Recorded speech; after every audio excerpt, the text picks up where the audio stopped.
രമേശ് ചെന്നിത്തലയ്ക്ക് മുട്ടൻ പണി. ആഭ്യന്തരമന്ത്രി രമേശ് ചെന്നിത്തലയുടെ ഇമേജ് കുതിച്ചുയർന്നുകൊണ്ടിരിക്കുന്ന ഘട്ടമാണിത്. അദ്ദേഹം നടപ്പിലാക്കിയ ഓപ്പറേഷൻ തൂഫാൻ, മയക്കുമരുന്നിന് എതിരായിട്ടുള്ള യുദ്ധം എന്ന് വേണമെങ്കിൽ പറയാം, അത് വലിയ തോതിൽ ജനപ്രിയത നേടിക്കൊണ്ടിരിക്കുന്ന ഘട്ടമാണിത്. അദ്ദേഹത്തിൻ്റെ പാർട്ടിക്ക് അതീതമായി കേരളത്തിലെ മുഴുവൻ ജനങ്ങളും ഒറ്റയ്ക്ക് നിന്ന് കൈയടിക്കുന്ന ഒരു പദ്ധതിയാണ് ഓപ്പറേഷൻ തൂഫാൻ. അദ്ദേഹം ആരോഗ്യവകുപ്പിനെയും വിദ്യാഭ്യാസ വകുപ്പിനെയും എക്സൈസ് വകുപ്പിനെയും സംയോജിപ്പിച്ചുകൊണ്ടാണ് ഓപ്പറേഷൻ തൂഫാൻ എന്ന് പറയുന്ന മയക്കുമരുന്നിന് എതിരായിട്ടുള്ള ഈ ഒരു യുദ്ധം രമേശ് ചെന്നിത്തല പ്രഖ്യാപിച്ചത്. ഇതുവരെ തൂഫാനുമായി ബന്ധപ്പെട്ട് 4500 കേസുകളാണ് രജിസ്റ്റർ ചെയ്തത്. 5600 പേർ അറസ്റ്റിലായി.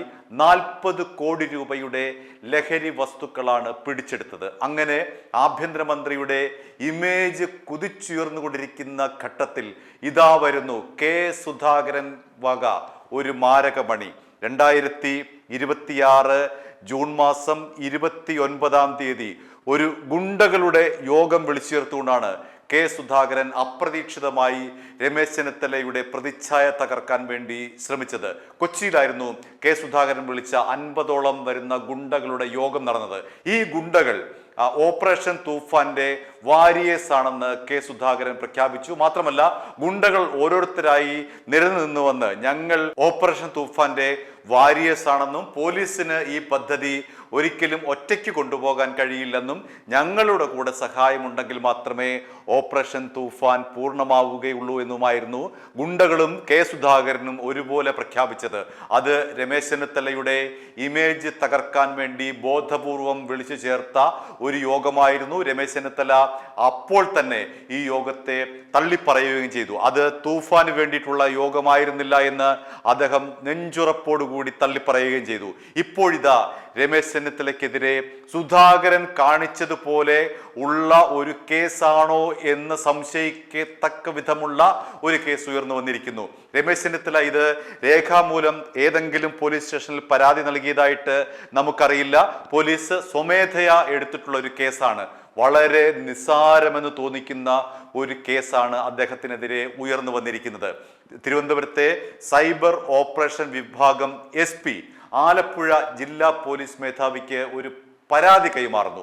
ആ പരാതി ആലപ്പുഴ ജില്ലാ പോലീസ് മേധാവി ഹരിപ്പാട് പോലീസിന് കൈമാറുന്നു. എന്താണ് ഈ പരാതിയിലെ അടിസ്ഥാനം? ഈ അടിസ്ഥാനം എന്ന് പറയുന്നത് നമുക്കറിയാമല്ലോ, തിരുവനന്തപുരത്തെ വാഴോട്ടുകോണം BJPയുടെ കൗൺസിലറും കാപ്പ കേസ് പ്രതിയുമാണ് കെ സുഗതൻ. അദ്ദേഹം ഇപ്പോൾ വിയ്യൂർ ജയിലിൽ കാപ്പ തടവുകാരനായി കഴിയുകയാണ്. അപ്പോൾ അങ്ങനെ ഉള്ള ഒരു വാർത്തയുടെ താഴെയാണ് മണ്ണാറശാല സ്വദേശി, മണ്ണാറശാല നമുക്കറിയാമല്ലോ ഹരിപ്പാടാണ്, രമേശ് ചെന്നിത്തലയുടെ വീടിന് തൊട്ടടുത്താണ്. ഏതാനും കിലോമീറ്റർ പോയാൽ മതി മണ്ണാറശാലയിലേക്ക്. അപ്പോൾ ആ മണ്ണാറശാല സ്വദേശിയായിട്ടുള്ള ഒരു RSS പ്രവർത്തകൻ, അദ്ദേഹത്തിന്റെ പേര് അനിൽകുമാർ എന്നാണ്.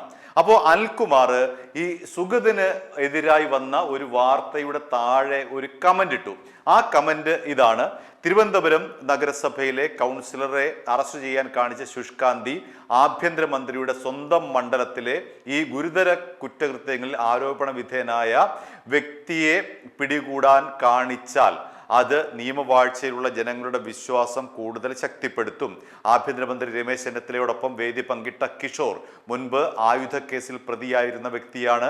രാജേഷ് തിരോധാന കേസിലും ഇയാൾ പ്രതിയായി സംശയിക്കപ്പെടുന്നു. കിഷോറിന്റെ വീട് റെയ്ഡ് ചെയ്തപ്പോൾ വിദേശ നിർമ്മിത തോക്കും തിരകളും ഉൾപ്പെടെയുള്ള വൻ ആയുധ ശേഖരം കണ്ടെത്തി. ഇതാണ് അനിൽകുമാർ ഇട്ട FB പോസ്റ്റ്. ഈ പോസ്റ്റിന് എതിരായിട്ടാണ് ഇപ്പോൾ ഹരിപ്പാട് പോലീസ് FIR രജിസ്റ്റർ ചെയ്തിരിക്കുന്നത്. ആ FIR-ൽ പറയുന്നത് അനിൽകുമാറിന്റെ ഈ പോസ്റ്റ് ആഭ്യന്തര മന്ത്രിയുടെ പ്രശസ്തിക്ക് ഹാനികരമായിട്ടുള്ളതാണ്. ഒന്ന്. രണ്ടാമത്, പോലീസ് സേനയുടെ ഔദ്യോഗിക കർത്തവ്യ നിർവഹണത്തെ പരിഹസിക്കുന്ന വിധമുള്ള പോസ്റ്റാണിത്.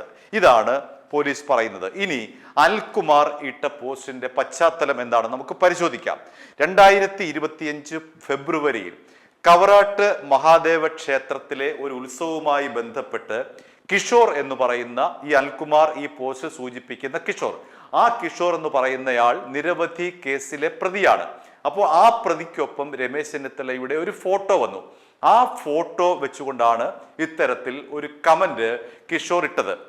അപ്പോൾ ഈ കിഷോറിന്റെ ഈ ഒരു പോസ്റ്റിൽ നമുക്ക് കാര്യമായിട്ട് അങ്ങനെ വലിയൊരു നിയമലംഘനമൊന്നും കാണാൻ കഴിയില്ല. രമേശ് ചെന്നിത്തലയെ വ്യക്തിപരമായി അപകീർത്തിപ്പെടുത്തുന്നതായിട്ടുള്ള ഏതെങ്കിലും പരാമർശമോ അല്ലെങ്കിൽ ആഭ്യന്തര മന്ത്രാലയത്തെ എന്തെങ്കിലും തരത്തിലുള്ള വ്യക്തിപരമായി കടന്നാക്രമിക്കുന്ന തരത്തിലുള്ള പരാമർശമോ ഒന്നും തന്നെ അദ്ദേഹത്തിന്റെ ഈ പോസ്റ്റായിട്ട് നമുക്ക് പ്രഥമ ദൃഷ്ടിയെ കാണാൻ കഴിയില്ല.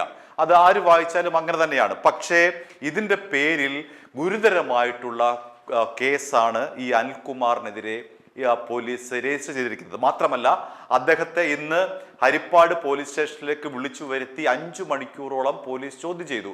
എന്ന് മാത്രമല്ല അനിൽകുമാറിന്റെ ഫോൺ പിടിച്ചു വാങ്ങുകയും ചെയ്തിരിക്കുകയാണ്.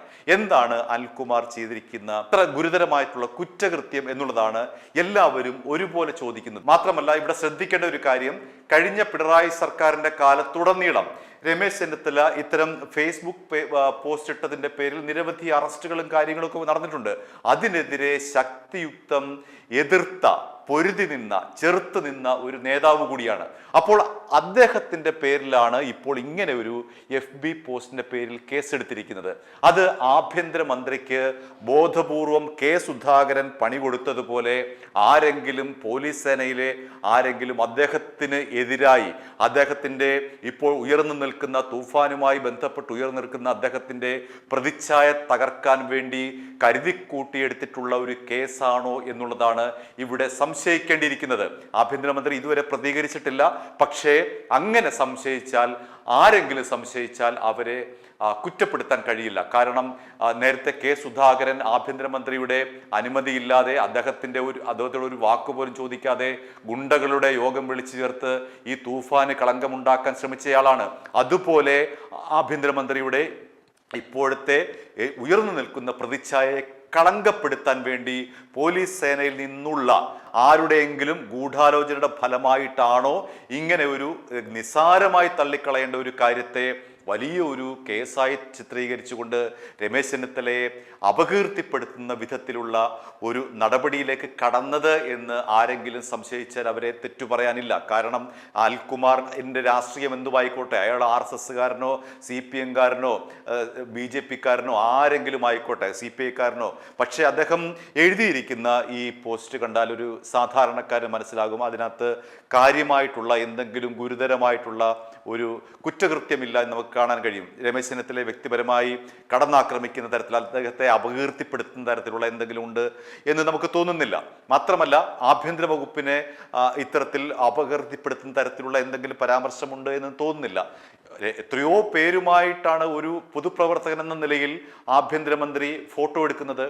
ആഭ്യന്തരമന്ത്രി മാത്രമല്ല, നമ്മുടെ സിനിമാ താരങ്ങൾ നോക്കൂ, അവരൊരു ദിവസം എത്രയോ പേരോടൊപ്പമാണ് സെൽഫി എടുക്കുന്നത്. അക്കൂട്ടത്തിൽ രമേശ് ചെന്നിത്തല 2025 എടുത്തൊരു ഫോട്ടോയാണ്. അദ്ദേഹം പോലും അറിഞ്ഞു കാണില്ല ഇയാൾ ഇത്രയും കുറ്റകൃത്യങ്ങളിൽപ്പെട്ട ഒരാളാണ് എന്നുള്ളത്. അപ്പോൾ അത്തരം ഒരു ഫോട്ടോ വെച്ചുകൊണ്ട് ഈ പറയുന്ന അനിൽകുമാറിനെതിരെ ഇത്രയും വലിയ ഒരു വകുപ്പ് ചുമത്തി കേസെടുത്തതിന് പിന്നിൽ എന്തെങ്കിലും തരത്തിൽ തനിക്കെതിരായിട്ടുള്ള തൻ്റെ പ്രതിച്ഛായ തകർക്കാനുള്ള ഗൂഢാലോചന നടന്നിട്ടുണ്ടോ എന്ന് അന്വേഷിക്കേണ്ടത് തീർച്ചയായും ആഭ്യന്തരമന്ത്രി രമേശ് ചെന്നിത്തലയുടെ കടമയാണ്. അദ്ദേഹം സുധാകരന്റെ യോഗത്തെ തള്ളിപ്പറഞ്ഞതുപോലെ ഈ ഒരു കേസും തള്ളിപ്പറയണമെന്ന് തന്നെയാണ് നമ്മുടെ വിശ്വാസം. കാരണം അദ്ദേഹം വലിയ തോതിൽ പിണറായി സർക്കാരിന്റെ കാലത്ത് ഇത്തരത്തിലുള്ള FB പോസ്റ്റിനെതിരെ കേസെടുക്കുന്നതിനെ ശക്തിയുക്തം എതിർത്ത നേതാവാണ്. അപ്പോൾ അദ്ദേഹത്തിനെതിരെ ഇത്തരം ഒരു കേസ് വരുമ്പോൾ തീർച്ചയായിട്ടും നമുക്ക് സംശയിക്കേണ്ടിയിരിക്കുന്നു. അതിന്റെ പിന്നിൽ ഒരു ഗൂഢാലോചന ഉണ്ടോ എന്ന് നമുക്ക് സംശയിക്കേണ്ടിയിരിക്കുന്നു. i2i News, an eye for truth. i2i News subscribe ചെയ്തിട്ടില്ലാത്തവർ ഇപ്പോൾ തന്നെ സബ്സ്ക്രൈബ് ചെയ്യുക. നോട്ടിഫിക്കേഷൻ ലഭിക്കുവാൻ ബെൽ ബട്ടണും അമർത്തുക.